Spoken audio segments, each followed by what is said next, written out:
Good morning students. आज class में हम पढ़ेंगे राष्ट्रीय आय के माप भाग 3।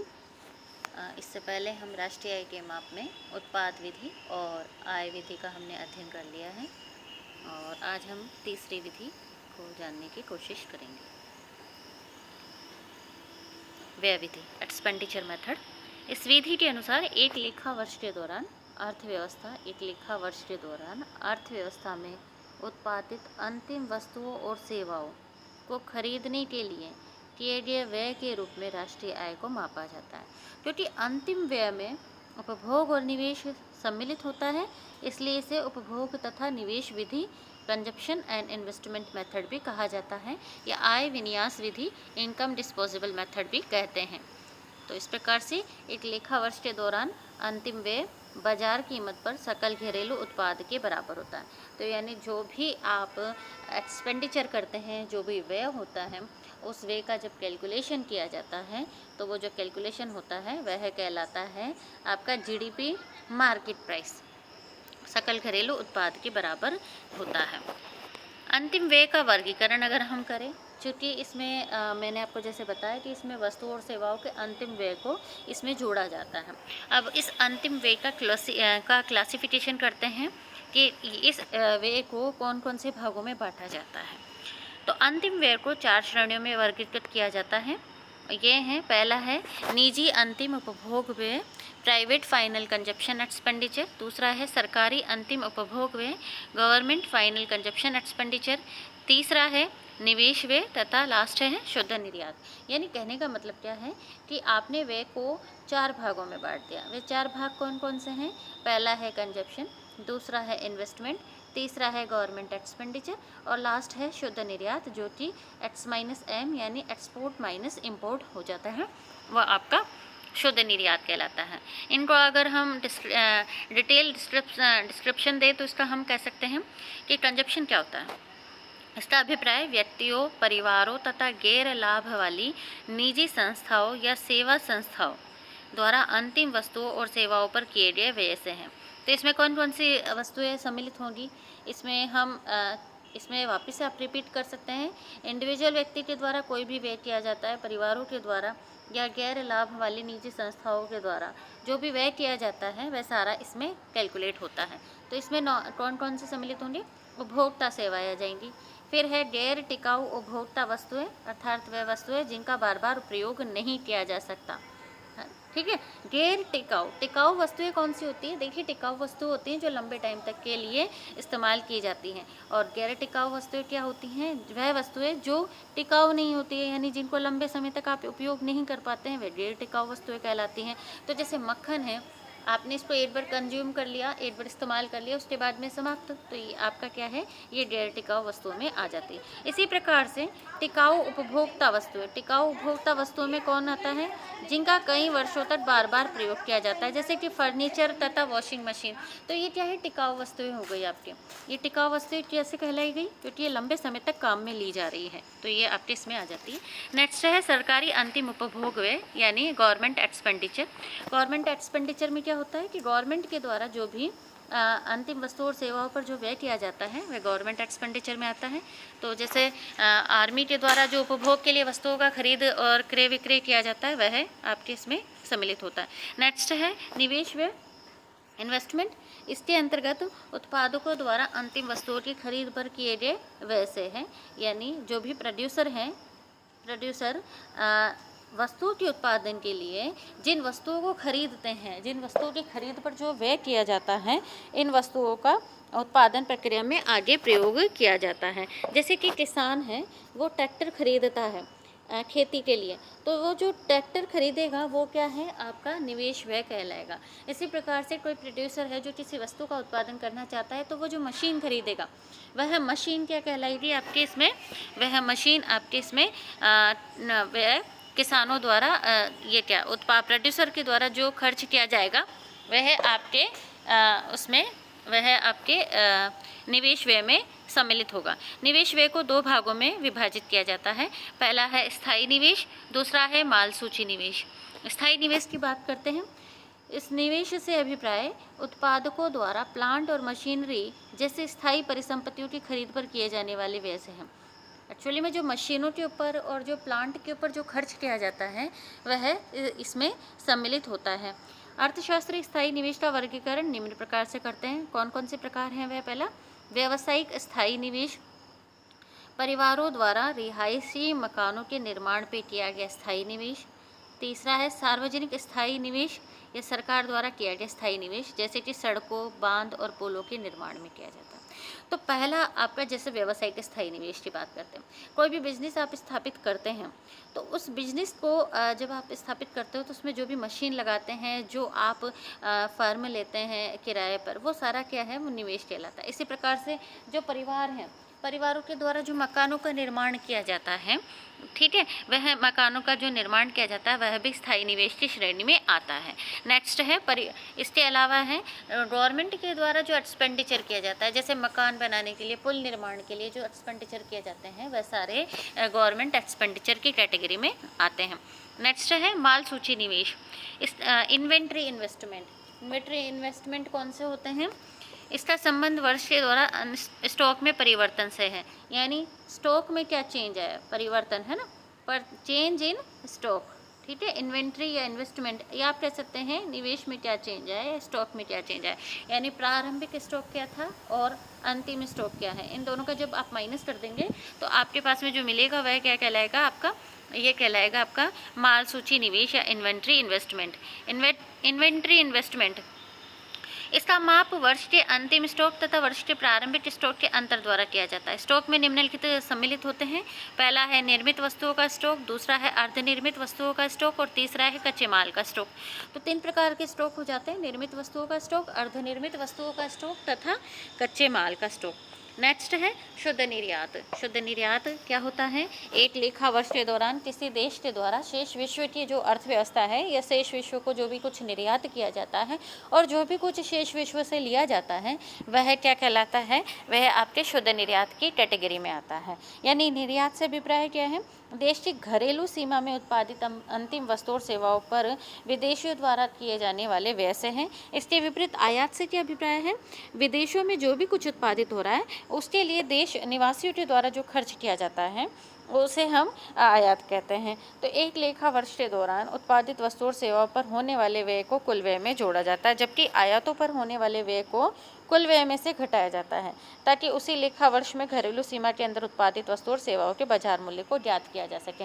आपको ये जानना चाहिए कि निर्यातों की राशि को इसमें जोड़ा जाता है और आयातों की राशि को घटाया जाता है। ऐसा क्यों होता है कि निर्यात की राशि जोड़ी जाती है? क्योंकि निर्यात का मतलब क्या हुआ? आपने जो भी कुछ प्रोडक्शन किया है उसका दूसरे देश के लोग, या आप कह सकते हैं आपके देश की घरेलू सीमा के बाहर लोग उसका कंजप्शन कर रहे हैं। अब जब वो कंजप्शन करेंगे तो आपकी इनकम होगी, तो उधर से उनके द्वारा जो व्यय किया जाएगा वो आपकी इनकम है। अब चूंकि हम यहाँ पर व्यय के नज़रिए से इनकम का कैलकुलेशन कर रहे हैं, तो हम क्या करेंगे, इन्होंने जो भी कुछ खरीदा हमारे द्वारा निर्मित उत्पादों के लिए, तो वो सारा क्या कहलाएगा आपका, इसमें वे आपके इसमें निर्यात कहलाए जाएंगे। और इसी प्रकार से हम जो दूसरे देश के लोगों के द्वारा उत्पादित माल को जब हम खरीदेंगे तो वह क्या कहलाएगा? आयात कहलाएगा, और इसे हम इसमें लेस करते हैं, ठीक है। तो एक लेखा वर्ष में घरेलू सीमा में उत्पादित वस्तुओं और सेवाओं पर कुल व्यय के जोड़ को बाजार कीमत पर सकल घरेलू उत्पाद कहा जाता है, यानी जीडीपी मार्केट प्राइस। इसमें आपने क्या निजी अंतिम उपभोग व्यय प्लस करा सरकारी व्यय, फिर है व्यावसायिक स्थायी निवेश, सरकारी स्थायी निवेश, रिहायशी मकानों के निर्माण पर निवेश। तो ये सब कुछ तो हो गया आपका सकल घरेलू स्थायी निवेश, ठीक है। सकल घरेलू स्थायी निवेश में क्या क्या सम्मिलित हो गया आपके? इसमें है निजी अंतिम उपभोग व्यय प्लस सरकारी अंतिम उपभोग व्यय प्लस व्यावसायिक स्थायी निवेश प्लस सरकारी स्थायी निवेश प्लस रिहायशी मकानों के निर्माण पर निवेश। फिर इसमें प्लस करेंगे माल सूची निवेश। इसमें हम स्टॉक में परिवर्तन में अंतिम स्टॉक माइनस प्रारंभिक स्टॉक लेके शुद्ध निर्यातों को इसमें कैलकुलेट करेंगे, जोड़ेंगे, और जोड़ने के बाद में जो हमें मिलेगा वह कहलाएगा बाजार कीमत पर सकल घरेलू उत्पाद, यानी जीडीपी मार्केट प्राइस। सकल घरेलू उत्पाद में निर्यात क्यों शामिल किए जाने चाहिए? अब ये सोचने लायक बात है कि हम यहाँ जो जीडीपी का कैलकुलेशन कर रहे हैं उसमें हम एक्सपोर्ट को क्यों जोड़ रहे हैं। देखिए इसमें net factor from income abroad वाली स्थिति नहीं है कि हम उसे नहीं जोड़ रहे हैं, हम यहाँ सिर्फ एक्सपोर्ट को जोड़ रहे हैं। तो इसका कारण यह है कि निर्यात घरेलू उत्पादित वस्तुओं और सेवाओं का एक भाग है, अथवा क्योंकि निर्यात एक देश की घरेलू सीमा के अंदर उत्पादित वस्तुओं और सेवाओं का एक भाग होता है। तो निर्यातों को यहाँ पर क्या है, इसका इसी कारण निर्यातों को क्या करते हैं, हम इसमें जोड़ेंगे। तो निर्यात घरेलू उत्पादित वस्तुओं और सेवाओं का चूंकि एक भाग है, ठीक है, माने घरेलू स्तर पर इसका उत्पादन किया गया है, जिस भी वस्तु का निर्यात किया जा रहा है, तो इसलिए इसको जोड़ा जाता है। सकल घरेलू स्थायी निवेश को सकल घरेलू स्थायी पूंजी निर्माण भी कहा जाता है, क्योंकि निवेश का अर्थ है पूंजी निर्माण या पूंजी के स्टॉक में वृद्धि। निम्नलिखित समीकरण के संदर्भ में जीडीपी मार्केट प्राइस को कारक लागत पर शुद्ध राष्ट्रीय उत्पाद या राष्ट्रीय आय में परिवर्तित किया जाता है। तो इसमें कैसे करेंगे, जीडीपी मार्केट प्राइस में मूल्यह्रास को लेस कर देंगे तो एनडीपी मार्केट प्राइस हमें प्राप्त होगा। इसमें शुद्ध प्रत्यक्ष कर को घटा देंगे तो एनडीपी फैक्टर कॉस्ट हमें प्राप्त होगा। इसमें विदेशों से प्राप्त शुद्ध कारक आय को जोड़ देंगे तो एनएनपी आपको यहाँ पर कारक लागत पर शुद्ध राष्ट्रीय उत्पाद की हमें प्राप्ति हो जाएगी। इसी को आप इस डायग्राम के थ्रू भी समझ सकते हैं। अंतिम उपभोग व्यय, सकल घरेलू पूंजी निर्माण, शुद्ध निर्यात, ठीक है। तो निजी अंतिम उपभोग व्यय हो गया और सरकारी अंतिम उपभोग व्यय हो गया। कई जगह आपको ये C+I+G+X-M इस रूप में मिलेगा, ठीक है। और जैसा कि इस चार्ट में जो दिखाया गया है वहाँ पर सी और आई दोनों को उपभोग में ले लिया, यानी और उपभोग की दो कैटेगरी कर दी है। दो कैटेगरी कौन सी हैं, एक तो है निजी उपभोग व्यय यानी प्राइवेट, और एक है गवर्नमेंट उपभोग व्यय। तो आप थोड़ा सा इस चीज़ को समझिएगा। अगर आपको ये चार दे दिए जाते हैं तो भी सही है, और अगर कंजप्शन के दो पार्ट कर दिए जाते हैं जैसे कि प्राइवेट कंजप्शन और गवर्नमेंट कंजप्शन कर दिया जाता है तो भी सही है, ठीक है। और फिर हम है सेकंड, हम इस्तेमाल करेंगे सकल घरेलू पूंजी निर्माण। सकल घरेलू पूंजी निर्माण में क्या क्या सम्मिलित होता है, इसमें है सकल घरेलू स्थायी पूंजी निर्माण प्लस स्टॉक में परिवर्तन। तो सकल घरेलू स्थायी पूंजी निर्माण में ये आपका ये आ जाएगा। सकल घरेलू स्थायी पूंजी निर्माण में व्यावसायिक स्थायी निवेश, ठीक है, व्यावसायिक बिजनेस क्लास का निवेश क्या है, गवर्नमेंट का क्या निवेश है, और रिहायशी मकान के निर्माण पर निवेश। तो ये सकल घरेलू स्थायी निवेश की कैटेगरी में आ जाता है। और इसमें जब आप माल सूची में सूची निवेश यानी इन्वेंट्री इन्वेस्टमेंट को आप इसमें इंक्लूड कर देते हैं तो वो आपका इन्वेस्टमेंट होता है, जो कि सकल घरेलू पूंजी निर्माण कहलाता है। सकल घरेलू पूंजी निर्माण आपका ये इस रूप में निकल जाता है। फिर तीसरा है शुद्ध निर्यात, निर्यात माइनस आयात आप कर देंगे तो आपको ये प्राप्त हो जाएगा, ठीक है। सकल घरेलू पूंजी निर्माण को भी अच्छे से समझिए कि सकल घरेलू पूंजी निर्माण में कौन कौन सी चीज़ें इस्तेमाल होती है। सकल घरेलू स्थायी पूंजी निर्माण में तीन प्रकार के आगे, एक तो है प्राइवेट सेक्टर या बिजनेस क्लास के द्वारा निवेश किया जा रहा है, दूसरा है सरकारी स्थायी निवेश, और तीसरा है परिवारों के द्वारा किया जाने वाला निवेश और स्टॉक में परिवर्तन, ये भी इसमें इंक्लूड होता है। तो बाजार कीमत पर सकल घरेलू उत्पाद कैसे निकालेंगे, जीडीपी मार्केट प्राइस, इसमें लेस करेंगे मूल्यह्रास, एनडीपी मार्केट प्राइस निकल के आएगा, शुद्ध प्रत्यक्ष कर को लेस कर दिया जाएगा तो कारक लागत पर शुद्ध घरेलू उत्पाद की प्राप्ति होगी, और विदेशों से प्राप्त शुद्ध कारक आय को जोड़ दिया जाएगा तो एनएनपी फैक्टर कॉस्ट हमें प्राप्त होगा। तो अब अगर आपसे कभी पूछा जाता है जीडीपी में आपके निर्यात और ये जुड़ता है नहीं जुड़ता है, तो ये जुड़ता है, बस इसमें net factor income from abroad नहीं जोड़ी जाती है। किन कारणों से माल सूची स्टॉक में परिवर्तन होता है, माल सूची स्टॉक में परिवर्तन दो कारणों से होता है। पहला है चालू वर्ष में मांग में अप्रत्याशित गिरावट, जैसा कि अगर मान लीजिए उत्पादकों को यह आशा थी कि 50,000 छतरियों की मांग होगी, लेकिन वर्षा नहीं होने के कारण सिर्फ 10,000 छतरियों की ही मांग हुई, तो जो आपके 40,000 छतरियाँ हैं वह क्या है आपके वर्तमान स्टॉक में सम्मिलित हो जाएगी। तो माल सूची स्टॉक में परिवर्तन दो कारणों से होते हैं। एक तो अप्रत्याशित था, क्योंकि जो हम इकोनॉमी में कई ऐसे फैक्टर है, जैसे कि किसानों की बात करी जाए तो किसानों के उत्पादन जो है वह बहुत कुछ बरसात पे निर्भर करता है। तो आप कितना प्रोडक्शन होगा ये डिपेंड करेगा कि बरसात कितनी होगी। अगर किसानों ने बुवाई बहुत ज़्यादा क्षेत्र में भी कर रखी है और उत्पादन अगर मान लीजिए कम भी होता है, तो इसका कारण कहीं ना कहीं प्राकृतिक कारण हो सकते हैं जो कि अनएक्सपेक्टेड होते हैं। दूसरा है निकट भविष्य में मांग में अप्रत्याशित वृद्धि। उत्पादकों को निकट भविष्य में मांग में उछाल तथा की आशा है, और तो चालू वर्ष के दौरान वे स्टॉक में वृद्धि करते हैं। अब अगर मान लीजिए कि दिवाली का टाइम आता है या आप राखी का सीज़न आता है, जो भी कुछ त्यौहार आते हैं, तो आप ये देखिए कि अचानक से कुछ, जैसे दिवाली के समय कुछ और चीज़ों का निर्माण ज़्यादा होता है और राखी के टाइम कुछ और चीज़ों का निर्माण, तो त्यौहार स्पेसिफिक भी कई बार प्रोडक्शन किया जाता है।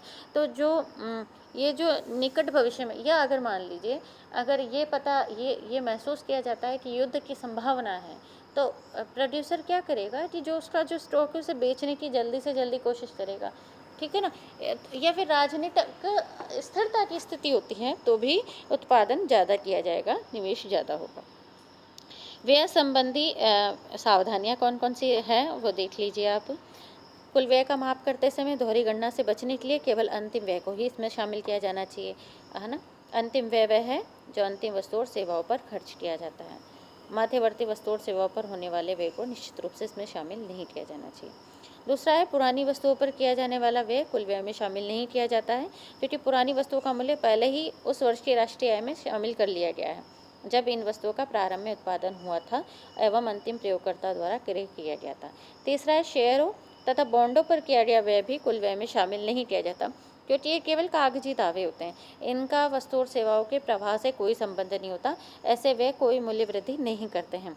चौथा है, सरकार द्वारा हस्तांतरण भुगतान। सरकार के द्वारा जो वृद्धावस्था पेंशन छात्रवृत्ति आदि का भुगतान किया जाता है तो ये हस्तांतरण भुगतान कहलाते हैं, इससे अर्थव्यवस्था के मूल्यों में कोई वृद्धि नहीं होती है। नेक्स्ट है, स्व उपभोग के लिए उत्पादित वस्तुओं पर होने वाले व्यय के आरोपित मूल्य को इसमें शामिल किया जाना चाहिए, क्योंकि इन वस्तुओं के मूल्य को सकल घरेलू उत्पाद के आकलन में शामिल किया जाता है। जिन मकानों में मकान मालिक स्वयं रह रहे हैं उनके आरोपित किराए को भी इसमें सम्मिलित किया जाना चाहिए। एक्चुअली में जो भी अगर मकान का निर्माण किया जा रहा है तो वो भी एक तरीके से निवेश ही है कहलाता है, और उसमें अगर आप रह रहे हैं तो अगर आप नहीं रह रहे होते तो आप इसे किराए के रूप में देते, तो वो जो इनकम आपको मिलती है वो इसमें इंक्लूड होती है। इसी प्रकार से चूँकि आप रह रहे हैं, आप किराया नहीं दे रहे, लेकिन वो जो मकान निर्माण किया गया वह भी निवेश में काउंट होगा। चलिए एक एग्जाम्पल देखते हैं कि आप इसको सही समझ पा रहे हैं, व्यय विधि से किस तरीके से कैलकुलेशन किया जाता है नेशनल इनकम का। तो इसमें हम दो चीज़ें हैं, बाजार कीमत और कारक लागत पर जीडीपी को निकालना है हमें। तो बाजार कीमत यानी मार्केट प्राइस पे और फैक्टर कॉस्ट पे जीडीपी निकालनी है। तो सकल निवेश है 90, शुद्ध निर्यात है 10, शुद्ध अप्रत्यक्ष कर है 5, घिसावट आपके 15, विदेशों से प्राप्त कारक शुद्ध आय -5, निजी उपभोग व्यय 350, सरकार द्वारा वस्तुओं और सेवाओं की खरीद 100। अब जीडीपी मार्केट प्राइस निकालना है, तो उससे पहले आप ये देखिए जीडीपी जो निकाल रहे हैं उसमें व्यय विधि में क्या करते हैं, C+I+G+S-M। तो C क्या है यहाँ पर, निजी उपभोग व्यय 350, ठीक है। इसी प्रकार से C+I, I क्या है, सकल निवेश। सकल निवेश क्या होगा आपका यहाँ पर 90, सकल निवेश 90 हो गया यहाँ पे। तो और फिर इसके बाद में सकल निवेश के इसको इंक्लूड कर दिया जाएगा। इसके बाद में आपके शुद्ध निर्यात यानी निर्यात माइनस आयात हो गया, तो शुद्ध निर्यात 10 करोड़ हो गया। इसी प्रकार से सरकार द्वारा किया जाने वाला खर्च 100 करोड़, तो इन सबको कैलकुलेट करेंगे तो 550 करोड़ रुपए की हमें जीडीपी मार्केट प्राइस प्राप्त होगी। अब चूँकि हमें निकालना क्या है, एक तो जीडीपी मार्केट प्राइस निकालनी है और अब हमें फैक्टर कॉस्ट पर निकालनी है। तो फैक्टर कॉस्ट पे निकालना है पे सकल घरेलू उत्पाद। तो जीडीपी फैक्टर कॉस्ट पे निकालने के लिए हम क्या करेंगे, मार्केट प्राइस में शुद्ध अप्रत्यक्ष करों को हम क्या करेंगे, लेस कर देंगे। तो शुद्ध अप्रत्यक्ष कर को जैसे ही हमने लेस किया 550 करोड़ में माइनस के 5 करते हैं तो हमें 545 करोड़ की प्राप्ति होती है। तो इस प्रकार से हमें जीडीपी मार्केट प्राइस और जीडीपी फैक्टर कॉस्ट हमें प्राप्त होती हैं। तो आज हमारे इस वीडियो में हमने जीडीपी कैलकुलेशन की व्यय विधि का अध्ययन किया और हमारी जीडीपी के मेज़रमेंट की जो तीनों विधियां हैं वो हम अध्ययन कर चुके हैं। आगे हम नेक्स्ट वीडियो में हम ये देखेंगे कि जीडीपी कैलकुलेशन में और क्या क्या सावधानी रखी जानी चाहिए, और कोई दूसरे भी मेथड हैं जीडीपी के कैलकुलेशन की, और कुछ नॉर्मल सी बातें हम ध्यान देने की इसमें कोशिश करेंगे। आज का वीडियो इतना ही है, धन्यवाद।